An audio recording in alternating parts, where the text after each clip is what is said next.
আজকে রান্না হয়েছিল করলা সজনে ডাঁটা দিয়ে আর চিংড়ি মাছ দিয়ে তরকারি হচ্ছে, সব রকম মশলা দিয়ে করলাটা ভেজে রেখেছি। চিংড়ি মাছ ভাজা আছে এবং এদিকে পুঁটি মাছ বেলে মাছের ঝাল হয়ে গেছে। আচ্ছা, যখন করলা তরকারিটা অল্প রস থাকবে তখন তোমরা করলা ভাজাটা দিয়ে একটু চাপা দিয়ে দেবে, তাহলে দেখবে করলা তরকারিটা হয়ে যাবে, একটুও তেতো হবে না।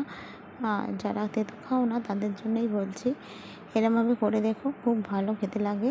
সজনে ডাঁটা দিয়ে চিংড়ি মাছ দিয়ে বা লটিয়া মাছের কাঁটা ফেলেও যদি একটু ঝোড়ো করে করলা দিয়ে চচ্চড়ি করতে পারো, করলাটা খালি ভালো করে ভেজে তুলে রাখবে, রেখে একটু চাপা দিয়ে দেবে, দেখবে খুব তাড়াতাড়ি সিদ্ধ হয়ে যাবে আর জাল দিতে হবে না।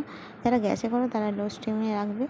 তারপরে এখানে তো ভাত হয়ে গেছে, এদিকে মাছের ঝাল, বেলে মাছ আর পুঁটি মাছ ঝাল করে নিয়েছি শুধু পেঁয়াজ আদা রসুন দিয়ে।